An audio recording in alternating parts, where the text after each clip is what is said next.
Welcome to Making Stuff with Chris Dayhut and our segment titled This Maker's Tool. For today's tool, we are looking at the drill press. A drill press is a machine that combines a drill and a press. The modern version of this machine dates back to the mid-1800s within the mining industry and blacksmiths. At that time, the machines were often powered by steam.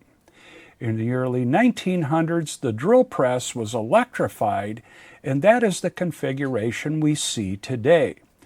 If you watch to the end of this video, I got a couple of easy tips for you to work better or more efficiently with your drill press.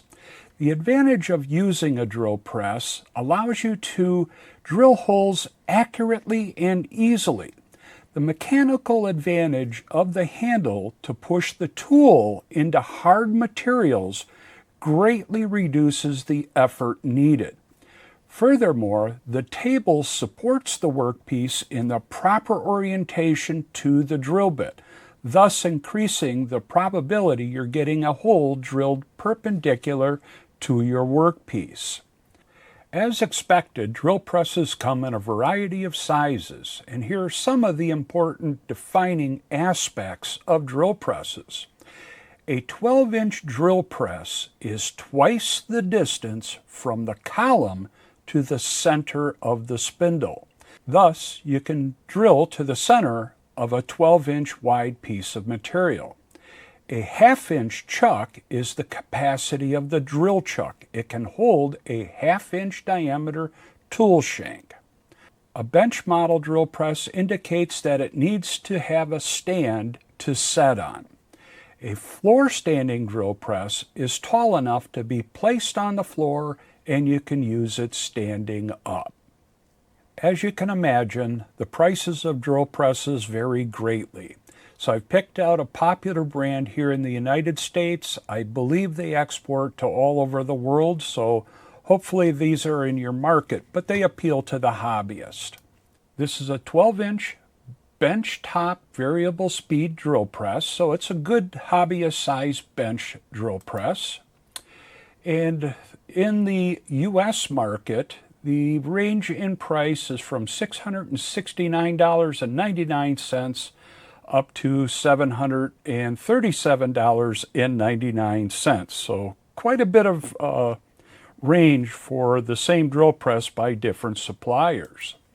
Another model that we'll look at is a 15-inch floor standing drill press. This is another good size for hobbyists working in a variety of materials. The pricing on this guy ranges from $1,399.99 all the way up to $1,500.75. Now, to be fair, the pricing could vary due to suppliers adding additional accessories, but that should give you a rough idea of pricing for drill presses here in the U.S. market.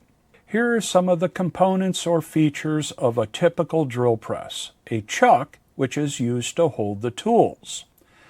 Speed is adjustable using step pulleys. This gives you the ability to work with both large and small tools. A quill lock, it holds the spindle from moving up or down, and you will find that this is a very handy and valuable feature to have, and it's not on all drill presses. An adjustable depth stop, which controls how far down the tool can move, thus limiting the depth of holes that you're drilling. Here are a few things that I use my drill press for. Drilling tiny holes. PCBs require tiny holes, and I've drilled a lot of them on this drill press. Drilling larger holes with a Forstner bit.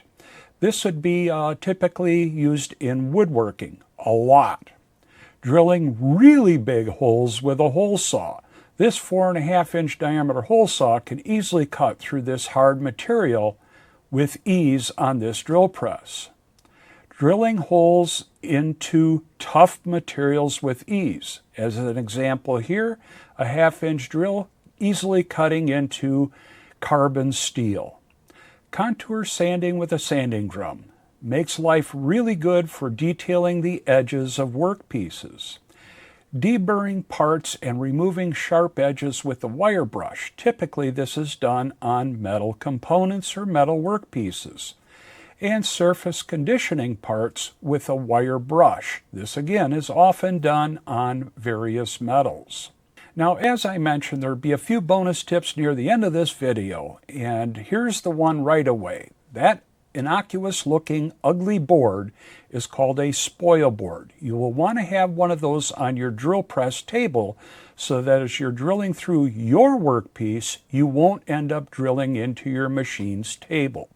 I always have one on my drill press.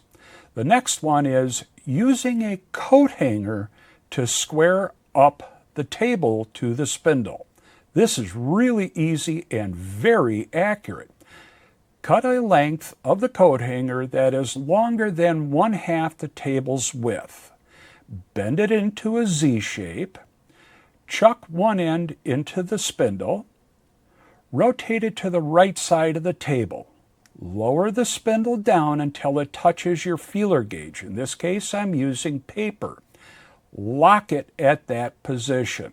At that point, it's just touching the right side of the table. Now, rotate the spindle so that it's pointing at the left side of the table. If it is still touching the paper with the same feel, your table is perfectly square to the spindle. If it's not, you'll have to loosen up the tightening nut underneath the table and tap the table until it is perfectly level, or you get the same feel with the wire on both sides of the table.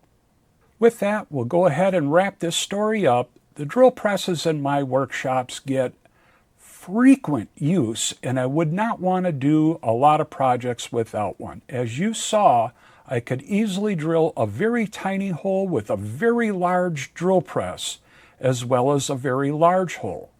Consider the size of the machine to fit the work you do, and remember, the largest machines can drill tiny holes, but the tiny machines cannot drill large holes.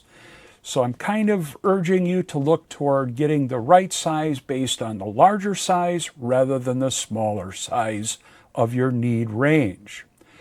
So with that, I think we can wrap it up. Thanks so much for watching and being part of the channel and part of this community.